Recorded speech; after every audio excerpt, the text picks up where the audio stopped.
Secondo lei l'Africa paga un caro prezzo sugli errori delle grandi potenze? We end up with injustice, we end up with corruption, we end up with poverty, we end up with the worst possible things, we end up with the image. I don't have to tell you the image that you have in Africa. I don't have to tell you. Listen, when I was in office as an Air Force pilot, I went to school and trained in the cities. When I became an Air Force pilot, I had the opportunity to travel around the country. That's when I saw there is a big difference between those of us living in the cities and the mass people who feed us living in the rural areas. My brother, you listen to me carefully.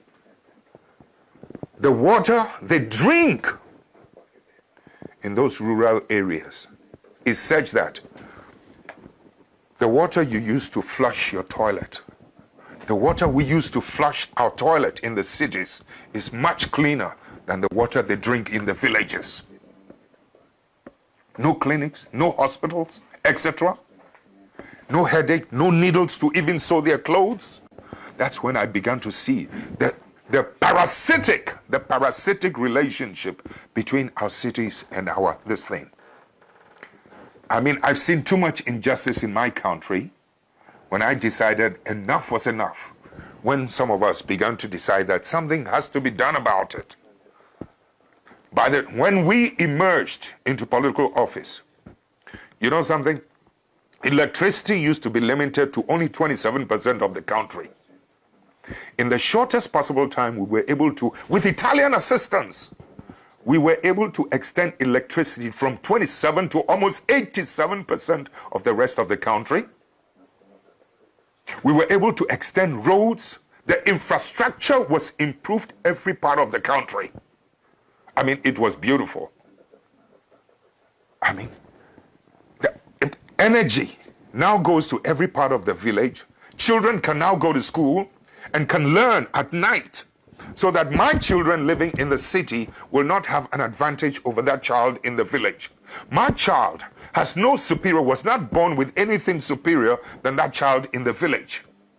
But so long as that child in the village is denied and deprived of electricity to learn at night and good water, etc., my child in the city will always have the advantage over the ones in the rural areas.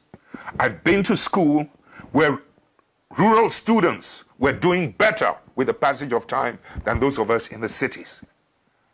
Please, I know the potential of humanity.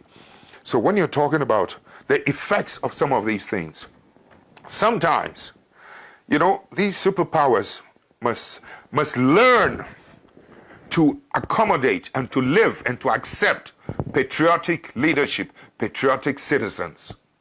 Too often, they're happier with people who are not patriots. But you in Europe, excuse me, don't get angry, you never seem to know the role that some of your bad businessmen, you have good businessmen, and I respect them, but some of your bad businessmen are always doing bad things on our continent. And it's our people who suffer. This kind of thing must stop. Your governments must begin to wake up to help us, to help to police and to maintain the integrity of economic policies and economic practices in my country. Your country must help us to protect the judiciary in my country. Your country must help us to